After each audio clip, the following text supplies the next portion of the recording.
Welcome to Nobilis Erotica, the best science fiction and fantasy erotica anthology podcast in the known universe. This month, a lesbian take on an ancient Greek legend. This is episode 482. I am your host, Nobilis Reed. Our author this month is Stephani Maari Booker. Her erotic short fiction has been published in Best Lesbian Erotica of the Year, Volumes 6 and 7, Coming Together Girl on Girl, and Longing, Lust, and Love, Black Lesbian Stories. She is also the author of Secret Insurrection, Stories from a Novel of a Future Time. For more information about Stephani's work, go to athenapersephone.com. Link on that will be in the show notes. Our narrator, Violet Jade, navigates life in the Deep South against her better judgment. She is a single mom to 3 boys and is owned by 2 cats. She will be at RavenCon in April, her first in-person convention since the pandemic began. This story is Violet Jade's 3rd time narrating a story for Nobilis Erotica. If you enjoyed having her tell you this one, you can go find her work in episodes 432 and 461. This episode is sponsored by Bloom Intimate Audio Stories at bloomstories.com. Bloom makes a wide variety of audio content to honor your personal journey towards sexual wellness. Bloom Intimates are stories with plot-based realistic narratives voiced by professional, passionate voice actors. Some of these sync with LoveSense Bluetooth sex toys, so you can experience the action as it happens. Bloom Play Sessions are guided tracks carefully designed to help you slow things down and spice things up in the bedroom, with or without a partner. Bloom Wind Downs are chill relaxation tracks you can rely on to quiet your mind any time of day. Sign up for free at bloomstories.com and listen to samples of hundreds of different episodes. If you want more, which I think you will, use promo code NOBILIS to save up to 50% on a premium subscription.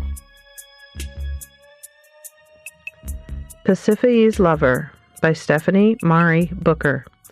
Narrated by Violet Jade. The Isle of Isis was 1 week away from the beginning of the month of celebration dedicated to the patron goddess that was its namesake. Within the walls of the city, at the center of the small island kingdom, buildings everywhere were decorated with posters and ornaments of bronze, iron, and stone, bearing the goddess's symbols, the ankh and the sun disk, nestled between a pair of cattle horns. At the towering city gates, sentries at the ramps that ran along the top of the walls called out to the ground, "Prepare to escort the queen." On the ground, standing at and leaning on a carriage hitched to 2 horses, near the open city gates, were 5 women, dressed in crimson wraparound skirts and shawls that covered leather armor and concealed daggers. They were among the queen's women, who were both ladies-in-waiting and bodyguards of Pasiphae, the queen regnant. Upon hearing of the arrival of their liege, 2 of the women got into the driver's seat on the outside of the carriage, with one of them taking the horse's reins. One woman opened the door of the carriage and got inside, and then the other 2 ran to the gates to meet their queen. When the 2 women saw their russet-robed, silver coronet-wearing monarch approach the city gates, they both gasped at the sight of the queen being followed by the most beautiful and unusual cow they had ever seen.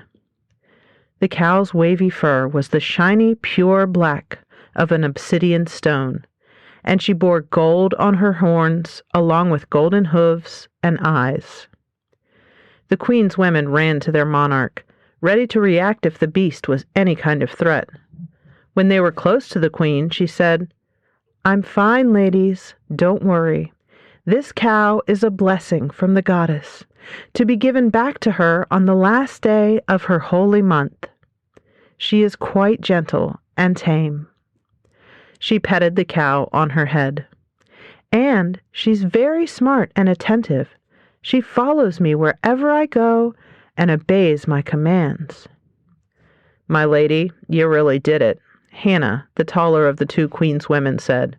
"You really got the goddess to give you the best sacrifice ever." Gia, the other woman, smiled and nodded. "Yes, Hannah," the queen said. "We are all blessed. Where's the carriage?" Right this way." Hannah pointed toward the gate, and with her ladies at her sides and the bull and cow behind her, the queen entered the city gates. "Give way to the queen!" Hannah called out to everyone within earshot, so people would move away to allow a clear path for the queen to her carriage. Passers-by reacted with murmurs at seeing the queen being followed by the wondrous cow. Before stepping into the carriage, the queen commanded the women in the driver's seat, Persis and Ao, "Go to the square." Hannah and Gia got into the carriage with her, and the carriage, with the cow following, went to the city square. A raised wooden platform was at the center of the square. A crier with a horn stood on duty at the stairs to the platform, ready to call attention to the platform and announce whatever would be taking place there. A crowd of people had followed the queen's carriage and the cow to the platform, so by the time the queen and her ladies emerged from the carriage, there was an audience forming. After speaking briefly with his queen, the crier stepped up to the platform and blew his horn. 3 long, loud notes cut through the din of the bustling city. As the audience grew and the crowd noise lessened, the crier shouted, "All who can hear and see, lend your ears and eyes to Her Highness Queen Pasiphae. May the goddess forever favor our great isle, our people, and our sovereign." As Queen Pasiphae walked up to the platform, accompanied by Hannah and Gia, the other queen's women in the carriage, Vidya, got out and stood by the cow, keeping onlookers from touching or getting close to the beast. Ao stepped down from the driver's seat and started circling the platform, urging the growing crowd to stand back 2 paces from it. Hannah said to Queen Pasiphae, "My lady, we should have some reinforcements from the army here." "I'm not worried," Queen Pasiphae said. "We won't be here long." She stepped forward, away from Hannah and Gia, and announced, "My people, the goddess has seen fit to grant a great boon to our fair isle, to make the coming month in her honor the greatest celebration in our history. Behold, to the right of this platform is her gift to us, the beautiful cow who will be the sacrifice, whose life we give back to the goddess on the last day of her month." The air filled with cheers and applause. Queen Pasiphae let the crowd react and then held up her hands to bid them be quiet. "This blessed beast will be kept in the private royal land outside the city walls, guarded, fed, and given the best care until the day of ceremony and sacrifice comes. I take my leave from you all to see to the care of our gift from the goddess. My people, our isle is truly blessed and highly favored." The crowd cheered and clapped more as she and her ladies left the platform. The queen stopped to stroke the muzzle of the bovine before she got into the carriage.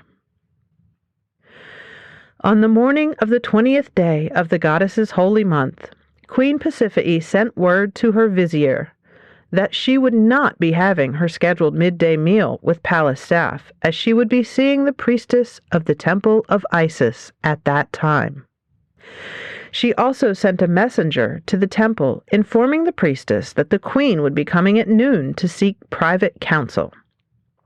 The Temple of Isis was located on the eastern boundary of the city square.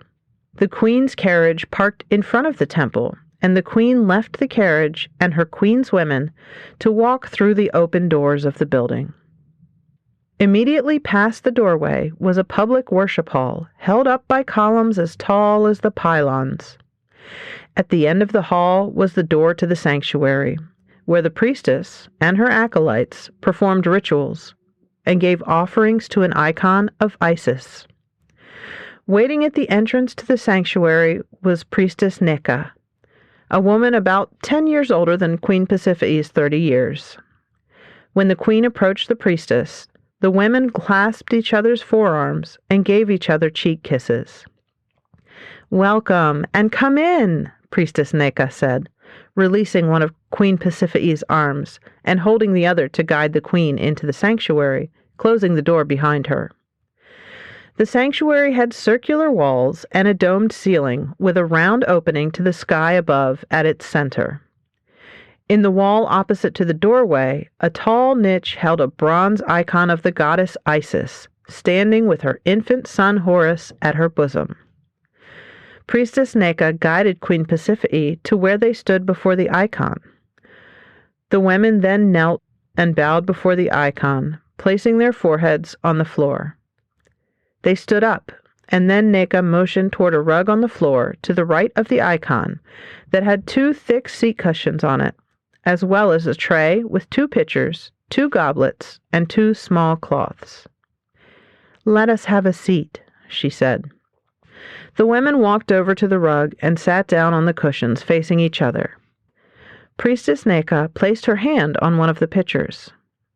"Would you like some water or wine? It's white, as I know you like it. Or a mix of both?" "Not yet," Queen Pasiphae said. "I may want some a bit later." Of course, Priestess Neka poured herself a goblet of water and took a sip. "Take your time. It's been a while since you've sought private counsel with me."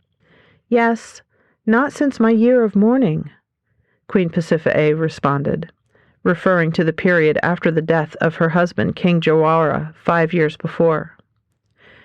"I probably should have sought your counsel before I embarked on my appeal to the goddess for the gift she gave our isle, but—" "But you were afraid of being advised against it?" Princess Neka smiled and took another sip of water. "Yes, I have to admit that," Queen Pasiphae said. "I also have to admit that no spiritual advice, rituals, or prayers have made me feel whole after losing Jawara left me broken. Yes, your counsel specifically helped me to live with the brokenness, but I was still broken. The notion of appealing to the goddess for the gift of Zenari?" "You named the cow?" Princess Neka raised one eyebrow. "Yes." Queen Pasiphae looked away from the priestess for a moment, and then she continued. "But the idea of my appeal and supplication to the goddess alone, without a priest's intercession, and the actual granting of it—" She stopped and sighed. "I thought it would heal my brokenness." She picked up the wine pitcher, poured herself half a goblet, and took a deep draught. Priestess Neka placed her hand on the queen's. "Pasiphae," she said, as the only person outside the queen's family who could address her familiarly and as an equal in her rank as spiritual leader of the Isle.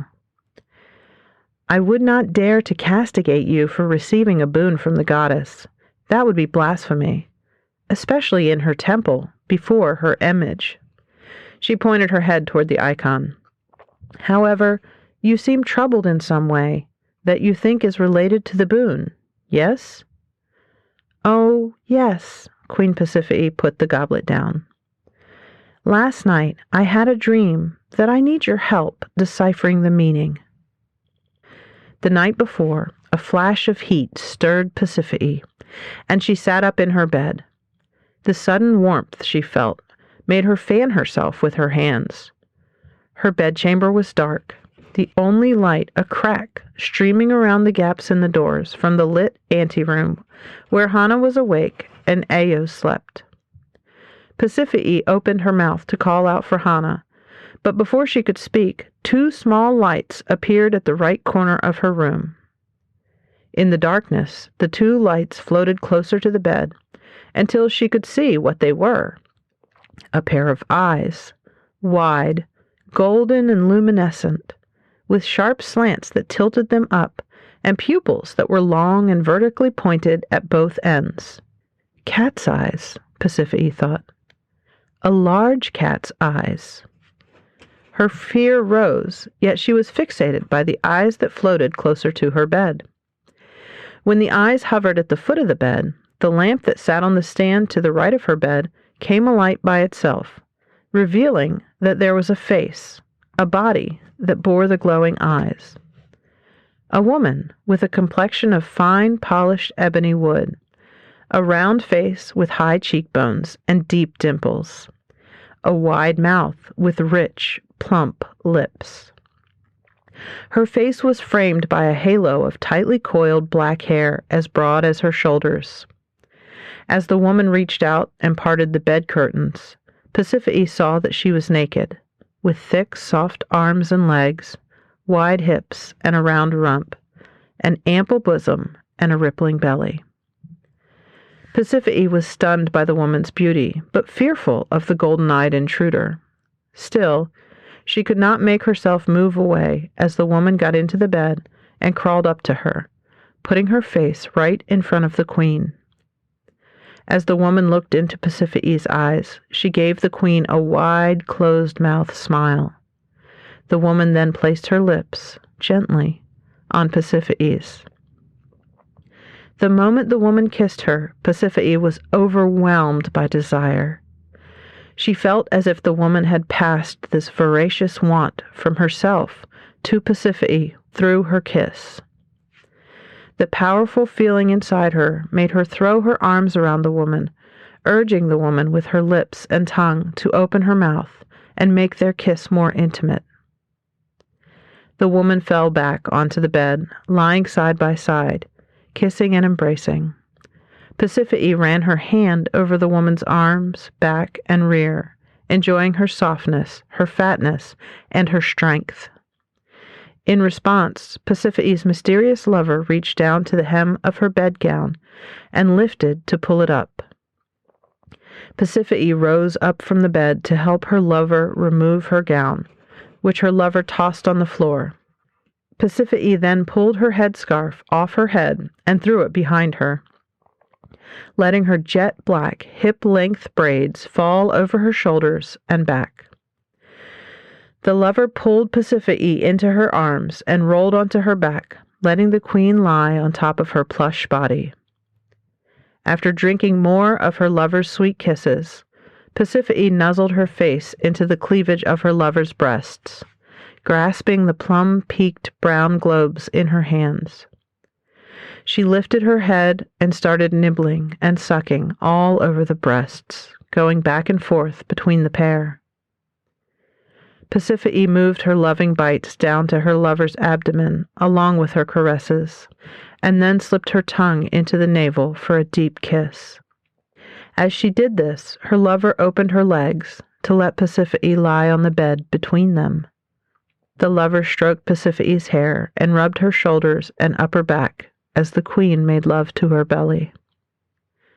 Sliding lower down the bed, Pasiphae faced the mound below her lover's belly, covered with the same thick black coils as her head. As her lover massaged her scalp and played with her braids, Pasiphae was driven to reach between her thighs, brush aside the hair, to see and touch the flesh flower the hair hid. Parting the mound with her fingers, she beheld a flower with deep purple petals and a bright red center, glistening with dew. Without understanding how she had this knowledge, Pasiphae knew her lover wanted her to dip deeply into the center of the flower, to touch the source of its nectar. She slipped her fingers past the petals and plunged in, and her lover let out the first sounds the queen heard from her, a rumbling that reminded Pasiphae of a growl or a purr. A flash of heat stirred Pasiphae, and she sat up in her bed. She turned her head from side to side, looking for her lover. Her bedchamber was dark, except for the light peeking through the gaps in the doors, and Pasiphae was wearing her bedgown and headscarf. She was sweating and breathing hard, with one hand grasping her bare breast under her gown, and the other under her hem clutching the fleshy flower between her thighs. She snatched her hands away and wrapped her arms around herself, trying to calm her heavy, harsh breathing. She wanted to call for Hannah, but she felt too embarrassed to have her lady-in-waiting see her in such a state. Falling back onto the bed, Pasiphae closed her eyes and, despite her anxiety and confusion, fell back to sleep. I don't have to take up the mantle of the oracle to tell you you're correct about your vision being connected with the blessing of Zanari. In fact, it's Zanari's spirit that visited you last night. That's what I thought, Queen Pasiphae said. The woman had golden eyes like Zanari's, but even more so, and they looked more cat-like. She, in a way, was more like a woman with the spirit of a cat than of a cow. The spirit who inhabits Zanari is definitely not that of a head of cattle, Priestess Neka said. I know that. I've spent time with her every day since she was delivered. And she is so intelligent, so sensitive, so... Queen Pasiphae's eyes lost focus for a moment. So? Priestess Neka moved her face closer to Queen Pasiphae's and squeezed her hand. Oh, by the goddess, Queen Pasiphae shook her head quickly. That vision probably affected how much real sleep I got last night. And your interactions with Zanari are affecting you. Queen Pasiphae's eyes grew big, and she sucked in her lips. Again, I would not dare say this is something bad. The queen sighed, and her face relaxed. You have every right to reach out to the spirit world without an intercessor, as every mortal does. However, I wish you would have come to me after you received Zanari, so I could advise you and be the oracle to acquire knowledge and preparation for her presence in your life. I know, priestess. Queen Pasiphae addressed her friend with her title to emphasize her respect for her position and her power as mediator between the spiritual and material worlds. However, you are here now so I can give you my advice, which is not to fear the visions you know are from Zanari. Oh, by the goddess, Queen Pasiphae picked up her goblet and took a drink. More visions will come? Yes, for some reason, Zanari is strongly motivated to reach out through visions and dreams, to communicate with and touch you in ways she cannot while confined in her cattle body. Therefore, I need you to come to me whenever you have any other visions. Yes, priestess, Queen Pasiphae responded with deference to the directive. You also need to make time on your schedule very soon to consult me as the oracle. I want to find out more about the spirit who is in Zanari. I believe it will explain why you have such an intimate connection with her. Yes, priestess. These are my sacred charges to you. Go in peace and do these things as the will of the goddess. Priestess Neka took Queen Pasiphae's forearms into her hands and drew the queen to her to kiss her cheeks. Together they stood up, went to the icon of Isis and Horus to kneel and bow to it, and then left the sanctuary. That night, Pasiphae awoke in her bed feeling hot, but this time she could move, so she threw the bed covers off her body. As happened the night before, she saw the golden glowing eyes in the dark through her thin bed curtains. She took a breath as the eyes moved toward her bed. The bed curtains parted, and the lamp lit itself, revealing the perfect body of Pasiphae's lover from the night before, her dark physique shining in the light cast upon her by the lamp. The woman, Zanari, sat on the bed next to Pasiphae, put her arm around the queen's shoulder, and started kissing her face. Pasiphae returned Zanari's affections with a deep, probing mouth kiss. As the two continued to kiss, Zanari removed Pasiphae's bed scarf, letting the queen's braids fall. Breaking the kiss, Zanari put one arm around Pasiphae's shoulders and the other under her knees. She then lifted the queen and moved her to the center of the bed, where she removed her bedgown. Zanari placed her hands on Pasiphae's thighs and pulled them apart, and then she moved to sit on her knees between the queen's parted legs. Lifting and bending Pasiphae's legs, Zanari kissed the soles of her feet and each toe. After putting down her lover's feet, Zanari moved her hands up Pasiphae's calves to tease the back of her knees, making the queen shiver. Zenari then drew her fingers along Pasiphae's thighs until they were stroking her flesh flower, rubbing a fingertip on the bud at the top of the petals. Pasiphae stuck her fist in her mouth to muffle her cry. As Zenari was fondling the queen's flower bud with one hand, she slipped the tip of one finger of her other hand between the mauve petals. Pasiphae squeezed her eyes shut and continued to groan into her fist, not wanting a moan or a cry to alert her women in the anteroom. Suddenly, Pasiphae felt the force of Zenari's 2 fingers pushing past her petals and deep into the source of her nectar. At the same time, she felt the fire of her lover's lips and tongue as they surrounded her swollen bud. Pasiphae's fist fell out of her mouth and pounded the mattress. She let out a scream. My lady, Hannah shouted.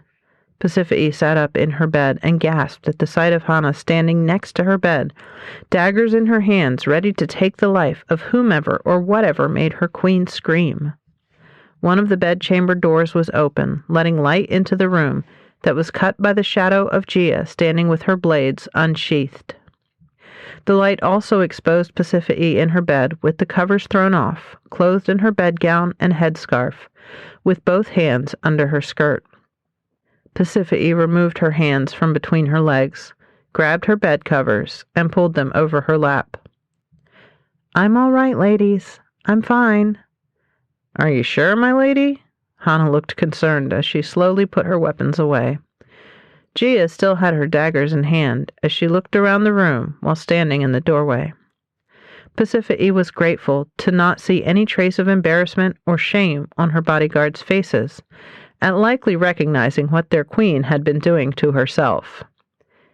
Yes, Hannah. Pasiphae was sweaty.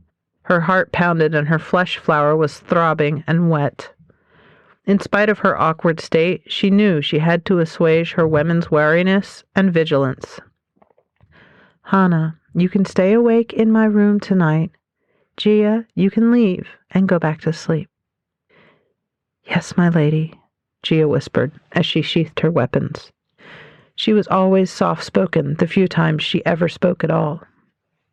Once Gia left the bedchamber, closing the door behind her, Pasiphae said to Hannah, Here, light this lamp. She pointed at the oil lamp on a small table next to her bed, which sat next to a tinderbox. When that's done, you can take that stool and bring it over here to sit next to my bed.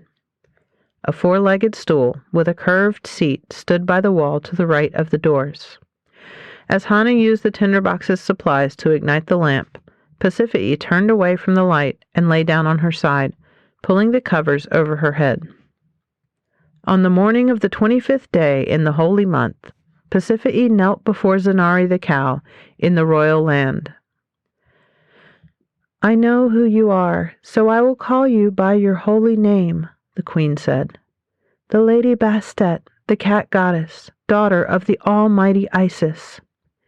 The cow bowed her head, but was silent. My priestess, as the oracle of the goddess, delivered a message from me, to me, from your mother, my lady, that revealed the truth. She looked at the cow, which kept her head down and made no sound. It is time for truth and revelation now, my lady. Pasiphae took a breath and looked at the cow. I love you, my lady. The cow lifted her head and looked directly back at Pasiphae. My lady, you love me, do you not? She held her breath and swallowed at her last word. The cow looked at Pasiphae for a moment, and then she walked toward the queen, stopping when her muzzle was in front of the queen's face. The cattle deity then licked Pasiphae's cheek. With a sigh, Pasiphae wrapped her hands around the divine bovine's muzzle and planted kisses on it. The last day of the holy month, the day of the sacrifice, was 5 days away. Pasiphae would not let the sacrifice happen. This was blasphemy. This was madness. She would lose her crown and the respect of her people, but she did not care. She would not let her beloved leave her. And so it begins, and so it all ends, Pasiphae whispered. You are my lady, my lover, and my ruin.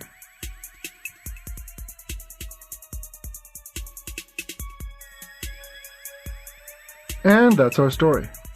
If you'd like to get an ad-free version of this podcast, head to patreon.com/nobilis. As a supporter, you will have access to a personal RSS feed that you can drop into your podcatcher. And if you want monthly bonus content, bump up your support to $3 a month. And remember to pick up Monster Whisperer Second Class in your favorite ebook retailer, or on the Riverdale Avenue Books website, or pick up the audiobook on Audible, Amazon, or Apple. Your support will help ensure this series continues. You have been listening to the Nobilis Erotica podcast. Theme music is composed and performed by Mass Relay. This podcast is released under a Creative Commons Attribution, Non-Commercial, No Derivatives license. Until next time, listen hard.